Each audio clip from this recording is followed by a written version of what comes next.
Welcome to this explainer. Did you know that getting your hands on your Minnesota divorce decree could actually be way simpler than you think? If you're staring at a mountain of paperwork and feeling totally lost right now, you are in exactly the right place. Let's jump right in and get this sorted. Seriously, are you struggling to get your divorce decree in Minnesota and just don't know where to even start? Look, it's incredibly common to feel overwhelmed by all this bureaucratic red tape. The anxiety of missing a crucial document, especially when you're trying to refinance a house, change your name, or apply for a passport, it can really weigh on you. You shouldn't have to be a legal expert just to access your own life events, right? Well, here is the good news. Getting that decree is actually a lot simpler than you think. Today, we're going to completely cut through the confusion. By the end of this explainer, you'll have a clear, step-by-step roadmap to empower you to get your records. Whether you want to do it from the comfort of your own couch or by submitting a formal request to the county courthouse, we've got you covered. Here is our roadmap for today. First, understanding your divorce documents. Second, searching court records online. Third, getting official certified copies. Fourth, special scenarios and troubleshooting. And finally, a quick recap and disclaimer. Part 1. Understanding your divorce documents. Decrees versus certificates. Okay, let's dive right into this by clarifying exactly what document you actually need to track down. Because believe it or not, asking for a divorce record can mean two very different things in Minnesota. You've got the judgment and decree, and then you have the certificate of dissolution. The judgment and decree is the comprehensive, legally binding court order. It's got all the exhaustive details: child custody schedules, spousal maintenance, the division of your property and debts. You'll need this big one for legal enforcement or refinancing real estate. On the flip side, the certificate of dissolution is just a highly condensed summary. It basically just says who got divorced and when, plus any approved name changes. And this is all about privacy. I mean, you definitely don't want to hand over a massive document detailing all your financial assets to the DMV just to change your name. So for the DMV or Social Security, that simple certificate is usually the way to go. Now, this brings us to a massive misconception we need to clear up right out of the gate. A lot of people think, hey, I need to get my divorce certificate from the Minnesota Department of Health, just like a birth or death certificate. Fact check. The Department of Health absolutely does not record or maintain divorces. They just don't have them. These files stay exclusively with the county district courts that handle the original proceeding. So whatever you do, don't waste your time calling the health department. Section 2. Searching court records online. The free route. Now that we know we have to go through the courts, let's explore our first actionable path. Say hello to your new best friend, MCRO. That stands for Minnesota Court Records Online. This is the state's public electronic portal. If your divorce was finalized on or after July 1st, 2015, there's a really good chance you can simply log on to this portal, search your name, and instantly download a plain, uncertified copy of your decree directly to your computer. It's an incredible resource and totally free. But here's the catch. MCRO can be incredibly picky. Utilizing a few specific system quirks will save you from failing to find a record that actually exists. For example, the system looks for exact matches. So if you search for Johnson, but the court clerk typed Johnson with an E, you'll get 0 results. To fix this, use the wildcard asterisk. Typing JOHN asterisk pulls up all those spelling variations. You should also definitely try the sounds like filter for phonetic matches. And play around with middle names too. Try your full middle name, just the initial, and then try leaving it out entirely.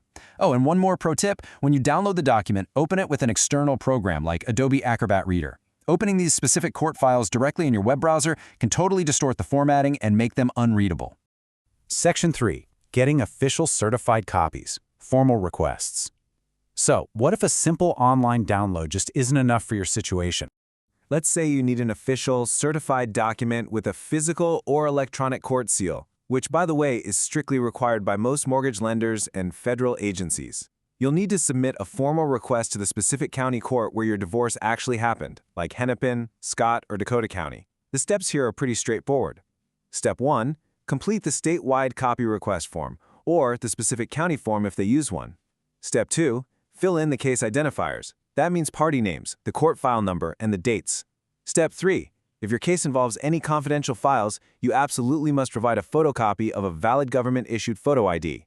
And Step 4. Submit the whole thing to that local court administration via mail, email, or in person, depending on what that specific county allows. Now here is a fantastic piece of news regarding the cost. Thanks to a legislative reform that kicked in around July 2023, the statutory fee for uncertified copies of your court documents is now exactly $0. You heard that right. If you request a plain uncertified copy of your decree directly from a court location, or if they email it to you, it is now completely free. However, that reform didn't change the fees for official verification. If you require a legally certified copy, the one with the official court seal that verifies its authenticity, you're going to need to pay a statutory fee of $14 per document. And if you need it exemplified, which just means it includes additional signatures from a judge and an administrator, well, that's another $14 on top. But please, don't let those fees stop you if you're in a tight financial spot right now. Minnesota courts offer what's called an in forma pauperis, or IFP waiver. Basically, it's a statutory fee waiver process.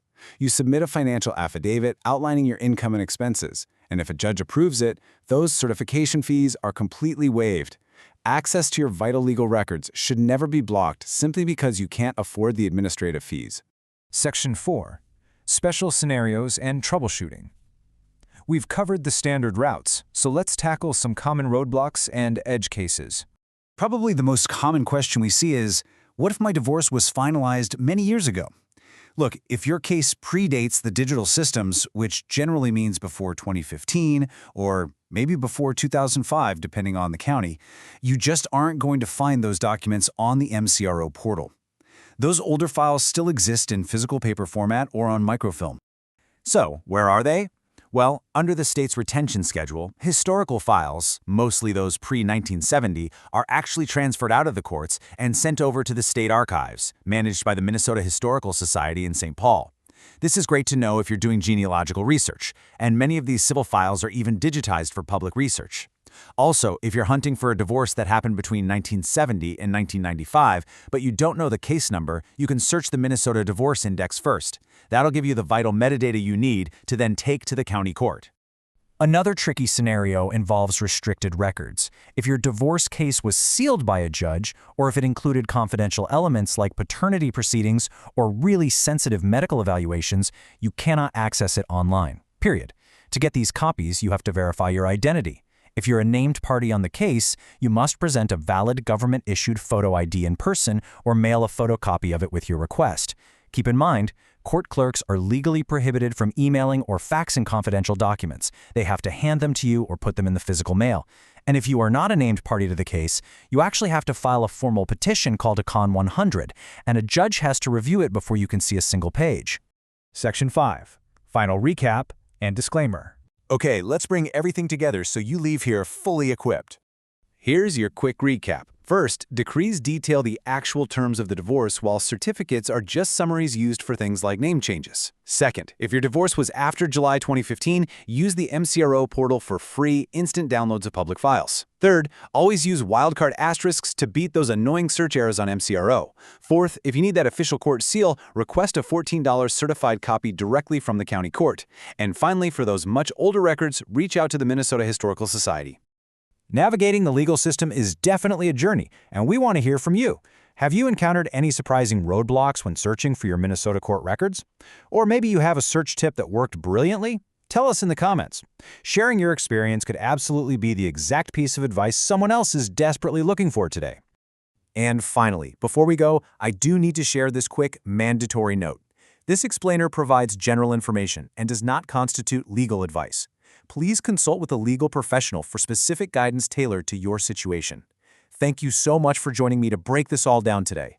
I really hope you found this empowering and that it completely clears the path for you to get exactly what you need. Take care, and we'll see you in the next explainer.